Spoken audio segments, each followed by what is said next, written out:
शिवाय। शिव महापुराण विद्वेश्वर संहिता 18वां अध्याय बंधन और मोक्ष का विवेचन। शिव के भस्म धारण का रहस्य। ऋषि बोले, सर्वज्ञों में श्रेष्ठ सूची, बंधन और मोक्ष क्या है? कृपया हम पर कृपा कर बताएं। सूत जी ने कहा, महर्षियों में बंधन और मोक्ष के स्वरूप व उपाय का वर्णन तुम्हारे लिए कर रहा हूँ। पृथ्वी के 8 बंधनों के कारण ही आत्मा की जीव संज्ञा है, अर्थात बंधनों में बंधा हुआ जीव बद्ध कहलाता है। जो उन बंधनों से छूटा हुआ है उसे मुक्त कहते हैं। प्रकृति, बुद्धि, त्रिगुणात्मक अहंकार और 5 तन्मात्राएं आदि 8 तत्वों के समूह से देह की उत्पत्ति हुई है। देह से कर्म होता है और फिर कर्म से नूतन देह की उत्पत्ति होती है। शरीर को स्थूल, सूक्ष्म और कारण के भेद से जानना चाहिए। स्थूल शरीर व्यापार करने वाला, सूक्ष्म शरीर इंद्रियों भोग करने वाला तथा शरीर को आत्मानंद की अनुभूति कराने वाला होता है। कर्मों के द्वारा ही जीव पाप और पुण्य भोगता है, इन्हीं से ही सुख दुख की प्राप्ति होती है। अतः कर्म पाश में बंधकर जीव शुभ अशुभ कर्मों द्वारा चक्र की भांति घुमाया जाता है। इससे छुटकारा पाने के लिए महाचक्र के कर्ता भगवान शिव की स्तुति और आराधना करनी चाहिए। शिव ही सर्वज्ञ, परिपूर्ण और अनंत शक्तियों को धारण किए हैं। जो मन, वचन, शरीर और धन से बेरलिंग या भक्त जनों में शिव भावना करके उनकी पूजा करते हैं, उन पर शिव जी की कृपा अवश्य होती है। शिवलिंग में शिव की प्रतिमा ने शिव भक्त जनों में शिव की भावना करके उनकी प्रसन्नता के लिए पूजा करनी चाहिए। पूजन शरीर, मन और वाणी तथा धन से कर सकते हैं। भगवान शिव पूजा करने वाले पर विशेष कृपा करते हैं और अपने लोक में निवास का सौभाग्य प्रदान करते हैं। जब तन मात्राएं वश में हो जाती हैं, तब जीव जगदम्बा सहित शिव का सौमित्य प्राप्त करता है। भगवान का प्रसाद प्राप्त होने पर बुद्धि वश में हो जाती है। सर्वज्ञता और तृप्ति शिव के ऐश्वर्य हैं। इन्हें पाकर मनुष्य की मुक्ति हो जाती है। इसलिए शिव का कृपा प्रसाद प्राप्त करने के लिए उन्हीं का पूजन करना चाहिए। शिव क्रिया, शिव तप, शिव मंत्र जाप, शिव ज्ञान और शिव ध्यान प्रतिदिन प्रातः से रात को सोते समय तक, जन्म से मृत्यु तक करना चाहिए एवं मंत्रों और विभिन्न पुष्पों से शिव की पूजा करनी चाहिए। ऐसा करने से भगवान शिव का लोक प्राप्त होता है। ऋषि बोले, उत्तम व्रत का पालन करने वाले सूत जी, शिवलिंग की पूजा कैसे करनी चाहिए, कृपया हमें बताएं। सूत जी ने कहा, ब्राह्मणों, सभी कामनाओं को पूर्ण करने वाले लिंग के स्वरूप का मैं तुमसे वर्णन कर रहा हूँ। सूक्ष्म लिंग निष्कल होता है और स्थूल लिंग सकल। पंचाक्षर मंत्र को स्थूल लिंग कहते हैं। दोनों ही लिंग साक्षात मोक्ष देने वाले हैं। प्रकृति और पौरुष लिंग के रूपों के बारे में एकमात्र भगवान शिव ही जानते हैं और कोई नहीं जानता। पृथ्वी पर 5 लिंग हैं, जिनका विवरण मैं तुम्हें सुनाता हूँ। पहला स्वयंभू शिवलिंग, दूसरा बिंदु लिंग, तीसरा प्रतिष्ठित लिंग, चौथा चरलिंग और 5वां गुरुलिंग।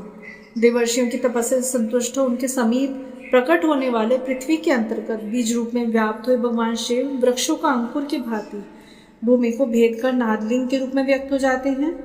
स्वतः प्रकट होने के कारण ही उनका नाम स्वयंभू लिंग है। इसकी आराधना करने से ज्ञान की वृद्धि होती है। सोने, चांदी, भूमि, वेदी पर हाथ से प्रणव मंत्र लिखकर भगवान शिव की प्रतिष्ठा व और आह्वान करना चाहिए तथा 16 उपचारों से उनकी पूजा करनी चाहिए। ऐसा करने से साधक को ऐश्वर्य की प्राप्ति होती है। देवताओं और ऋषियों ने आत्मसिद्धि के लिए पौरुष लिंग की स्थापना मंत्रों के उच्चारण द्वारा की है। यही प्रतिष्ठित लिंग कहलाता है। किसी ब्राह्मण या राजा द्वारा मंत्र पूर्वक स्थापित किया गया लिंग भी प्रतिष्ठित लिंग कहलाता है, किंतु वह प्राकृतिक लिंग है। शक्तिशाली और नित्य होने वाला पौरुष लिंग तथा दुर्बल व अनित्य होने वाला प्राकृतिक लिंग कहलाता है। लिंग, नाभि, जीभ, हृदय और मस्तक में विराजमान आध्यात्मिक लिंग को चरलिंग कहते हैं। पर्वत को पौरुष लिंग तथा भूतल को विद्वान प्राकृतिक लिंग के मानते हैं। पौरुष लिंग समस्त ऐश्वर्य को प्रदान करने वाला है। प्राकृतिक लिंग धन प्रदान करने वाला है। चरलिंग में सबसे प्रथम रसलिंग ब्राह्मणों को अभिष्ट वस्तु प्रदान करने वाला है। सुवर्णलिंग वैश्यों को धन, बाणलिंग शत्रुओं को राज्य, सुंदरलिंग शूद्रों को महाशुद्धि प्रदान करने वाला है। बचपन, जवानी और बुढ़ापे में स्फटिकमय शिवलिंग का पूजन स्त्रियों को समस्त भोग प्रदान करने वाला है। समस्त पूजा कर्म गुरु के सहयोग से करें। इष्ट देव का अभिषेक करने के पश्चात अगहनी के चावल की बनी खीर तथा नैवेद्य अर्पण करें। निवृत्त मनुष्य को सूक्ष्म लिंग का पूजन विभूति के द्वारा करना चाहिए। विभूति लोकाग्नि जनित, वेदाग्नि जनित और शिवाग्नि जनित 3 प्रकार की होती है। लोकाग्नि जनित तथा लौकिक भस्म को शुद्धि करने के लिए रखें। मिट्टी, लकड़ी और लोहे के पात्रों की धान्य, तिल, वस्त्र आदि की भस्म से शुद्धि होती है। वेदों से जनित भस्म को वैदिक कर्मों के अंत में धारण करना चाहिए। मूर्तिधारी शिव का मंत्र पढ़कर बेल की लकड़ी जलाएं। कपिला गाय के गोबर तथा शमी, पीपल, पलाश, बड़, अमलताश और बेल की लकड़ियों से अग्नि जलाएं। इसे शुद्ध भस्म माना जाता है। भगवान शिव ने अपने गले में विराजमान प्रपंच को जलाकर भस्म रूप से सार तत्व को ग्रहण किया है। उनके सारे अंग विभिन्न वस्तुओं के सार रूप हैं। भगवान शिव ने अपने माथे के तिलक में ब्रह्मा, विष्णु और रुद्र के सार तत्व को धारण किया है। सजल भस्म को धारण करके शिव जी की पूजा करने से सारा फल मिलता है। शिव मंत्र से भस्म धारण कर श्रेष्ठ आश्रमी होता है। शिव की पूजा अर्चना करने वाले को अपवित्रता और सूतक नहीं लगता। गुरु शिष्य के राजस, तामस और तमोगुण का नाश कर शिव का बोध कराता है। ऐसे गुरु के हाथ से भस्म धारण करनी चाहिए। जन्म और मरण सब भगवान शिव ने ही बनाए हैं। जो इन्हें उनकी सेवा में अर्पित कर देता है वह बंधनों से मुक्त हो जाता है। स्थूल, सूक्ष्म और कारण को वश में कर लेने से मोक्ष प्राप्त होता है। जो शिव की पूजा में तत्पर हो, मौन रहे, सत्य तथा गुणों से युक्त हो, क्रिया, जाप, ताप करता रहे, उसे दिव्य ऐश्वर्य की प्राप्ति होती है तथा ज्ञान का उदय होता है। शिव भक्त यथा योग्य क्रिया एवं अनुष्ठान करें तथा धन का उपयोग कर शिव स्थान में निवास करें। भगवान शिव के महात्म्य का सभी प्रकार से सबके सामने प्रचार करें। शिव मंत्र के रहस्य को उनके अलावा कोई नहीं जानता, इसलिए शिवलिंग का नित्य पूजन करें। 19वां अध्याय, पूजा का भेद। ऋषि बोले, हे सूत जी, आप कृपा हम पर करके पार्थिव महेश्वर की महिमा का वर्णन जो आपने वेद व्यास जी से सुना है सुनाइए। सूत जी बोले, हे ऋषियों, मैं भोग और मोक्ष प्रदान करने वाले पार्थिव पूजा पद्धति का वर्णन कर रहा हूँ। पार्थिव लिंग सभी लिंगों में सर्वश्रेष्ठ है। इसके पूजन से मनोवांछित फलों की प्राप्ति होती है। अनेक देवता, दैत्य, मनुष्य, गंधर्व, सर्प एवं राक्षस शिवलिंग की उपासना से अनेक सिद्धियां प्राप्त कर चुके हैं। जिस प्रकार सतयुग में रत्न का, त्रेता में स्वर्ण का व द्वापर में पारे का महत्व है, उसी प्रकार कलयुग में पार्थिव लिंग का अति महत्व है। शिव मूर्ति का पूजन तप से भी अधिक फल प्रदान करता है। जिस प्रकार गंगा नदी सभी नदियों में श्रेष्ठ एवं पवित्र मानी जाती हैं, उसी प्रकार पार्थिव लिंग सभी लिंगों में सर्वश्रेष्ठ है। जैसे सभी व्रतों में शिवरात्रि का व्रत श्रेष्ठ है, सब दैवी शक्तियों में देवी शक्ति श्रेष्ठ है, वैसे ही सब लिंगों में पार्थिव लिंग श्रेष्ठ है। पार्थिव लिंग का पूजन धन, वैभव, आयु एवं लक्ष्य देने वाला है तथा संपूर्ण कार्यों को पूर्ण करने वाला है। जो मनुष्य शिव भगवान का पार्थिव लिंग बनाकर प्रतिदिन पूजा करता है, वह शिवपद एवं शिवलोक को प्राप्त करता है। निष्काम भाव से पूजन करने वाले को मुक्ति मिल जाती है। जो ब्राह्मण कुल में जन्म लेकर भी पूजन नहीं करता, वह घोर नरक को प्राप्त करता है। 20वां अध्याय, पार्थिव लिंग पूजन की विधि। पार्थिव लिंग की श्रेष्ठता तथा महिमा का वर्णन करते हुए सूत जी ने कहा, हे श्रेष्ठ महर्षियों, वैदिक कर्मों के प्रति श्रद्धा भाव रखने वाले मनुष्यों के लिए पार्थिव लिंग पूजा पद्धति ही परम उपयोगी व श्रेष्ठ है तथा भोक्ष व मोक्ष को प्रदान करने वाली है। सर्वप्रथम सूत्रों की विधि से स्नान करें। संध्योपासना के उपरांत ब्रह्म यज्ञ करें। तत्पश्चात देवताओं, ऋषियों और मनुष्यों तथा पितरों का तर्पण करें। सब नित्य कर्मों को करके भगवान शिव का स्मरण करते हुए भस्म तथा रुद्राक्ष को धारण करें। फिर पूर्ण भक्ति भावना से पार्थिव लिंग की पूजा अर्चना करें। ऐसा करने से संपूर्ण मनोवांछित फलों की प्राप्ति होती है। किसी नदी या तालाब के किनारे, पर्वत पर या जंगल में या शिवालय में अथवा अन्य किसी पवित्र स्थान पर पार्थिव पूजन करना चाहिए। पवित्र स्थान की मिट्टी से शिवलिंग का निर्माण करना चाहिए। ब्राह्मण श्वेत मिट्टी से, क्षत्रिय लाल मिट्टी से, वैश्य पीली मिट्टी से व शूद्र काली मिट्टी से शिवलिंग का निर्माण करें।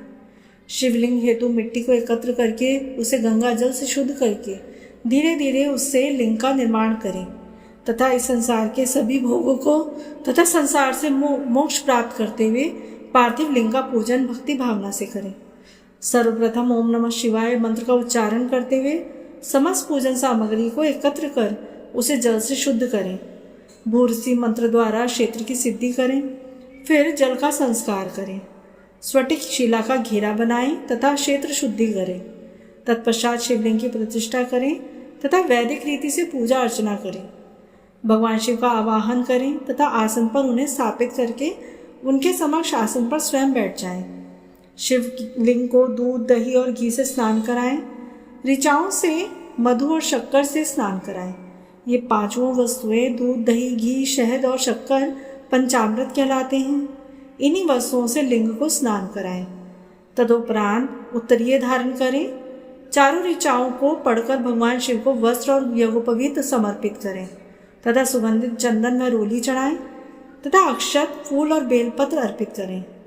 नैवेद्य और फल अर्पित कर 11 रुद्रों का पूजन करें तथा पूजन कर्म करने वाले पुरोहित को दक्षिणा दें। हर, महेश्वर, शंभु, शूलपाणी, पिनाकधारी, शिव, पशुपति, महादेव, गिरिजापति आदि नामों से पार्थिव लिंग का पूजन करें तथा आरती करें। शिवलिंग की परिक्रमा करें तथा भगवान शिव को साष्टांग प्रणाम करें। पंचाक्षर मंत्र तथा 16 उपचारों से विधिवत पूजन करें। इस प्रकार पूजन करते हुए भगवान शिव से इस प्रकार प्रार्थना करें। सबको सुख समृद्धि प्रदान करने वाले ये कृपा निधान भूतनाथ शिव, आप मेरे प्राणों में बसते हैं। आपके गुण ही मेरे प्राण हैं। आप मेरे सब कुछ हैं। मेरा मन सदैव आपका ही चिंतन करता है। हे प्रभु, यदि मैंने कभी भूलवश या जानबूझकर भक्तिपूर्वक आपका पूजन किया हो तो वह सफल हो जाए। मैं महापापी हूँ, पतित हूँ, जबकि आप पतित पावन हैं। हे महादेव सदाशिव, आप वेदों, पुराणों और शास्त्रों के सिद्धांतों के परम ज्ञाता हैं। अब तक कोई भी आपको पूर्ण रूप से नहीं जानता, फिर भला मुझ जैसा पापी मनुष्य आपको कैसे जान सकता है। हे परमेश्वर, मैं पूर्ण रूप से आपके अधीन हूँ। हे प्रभु, कृपा कर मुझ पर प्रसन्न होइए और मेरी रक्षा कीजिए। इस प्रकार प्रार्थना करने के बाद भगवान शिव को फूल व अक्षत चढ़ाकर प्रणाम कर आदर पूर्वक विसर्जन करें। हे मुनियों, इस प्रकार की गई भगवान शिव की पूजा भोग और मोक्ष प्रदान करने वाली एवं भक्ति भाव बढ़ाने वाली है। 21वां अध्याय, शिवलिंग की संख्या। सूत जी बोले, महर्षियों, पार्थिव लिंगों की पूजा करोड़ों यज्ञों का फल देने वाली है। कलयुग में शिवलिंग पूजन मनुष्य के लिए सर्वश्रेष्ठ है। ये भोग और मोक्ष देने वाला एवं शास्त्रों का निश्चित सिद्धांत है। शिवलिंग 3 प्रकार के हैं, उत्तम, मध्यम और अधम। 4 अंगुल ऊंचे वेदी से युक्त सुंदर शिवलिंग को उत्तम शिवलिंग कहा जाता है। उससे आधा मध्यम तथा मध्यम से आधा अधम कहलाता है। ब्राह्मण, क्षत्रिय, वैश्य तथा शूद्रों को वैदिक उपचारों से आदर पूर्वक शिवलिंग की पूजा करनी चाहिए। ऋषि बोले, हे सूत जी, शिव जी के पार्थिव लिंग की कुल कितनी संख्या है? सूत जी बोले, हे ऋषियों, पार्थिव लिंग की संख्या मनोकामना पर निर्भर करती है। बुद्धि की प्राप्ति के लिए सद्भावना पूर्वक 1000 पार्थिव लिंग शिवलिंग का पूजन करना चाहिए। धन की प्राप्ति के इच्छुक 1500 शिवलिंगों का तथा वस्त्र प्राप्ति हेतु 500 शिवलिंगों का पूजन करें। भूमि का इच्छुक 1000, दया भाव चाहने वाला 3000, तीर्थ यात्रा करने की चाह रखने वाले को 2000 तथा मोक्ष प्राप्ति के इच्छुक मनुष्य 1 करोड़ पार्थिव लिंगों की वेदोक्त विधि से पूजा आराधना करें। अपनी कामनाओं के अनुसार शिवलिंगों की पूजन करें। पार्थिव लिंगों की पूजा करोड़ों यज्ञों का फल देने वाली है तथा उपासक को भोग और मोक्ष प्रदान करने वाली है। इसके समान कोई और श्रेष्ठ नहीं है, अर्थात यह सर्वश्रेष्ठ है। शिवलिंग की नियमित पूजा अर्चना से मनुष्य सभी विपत्तियों से मुक्त हो जाता है। शिवलिंग का नियमित पूजन भवसागर से तरने वाला तथा सबसे सरल व उत्तम उपाय है। हर रोज शिवलिंग का पूजन विधोक्त विधि से करना चाहिए। भगवान शंकर का नैवेद्यांत पूजन करना चाहिए। भगवान शंकर की 8 मूर्तियाँ पृथ्वी, जल, अग्नि, वायु, आकाश, सूर्य, चंद्रमा तथा यजमान हैं। इसके अतिरिक्त शिव, भव, रुद्र, उग्र, भीम, ईश्वर, महादेव तथा पशुपति नामों का भी पूजन करें।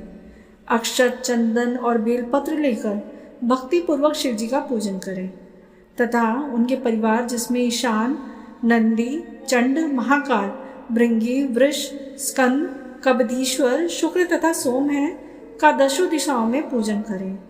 शिव जी के वीरभद्र और कीर्तिमुख के पूजन के पश्चात 11 रुद्रों की पूजन करें।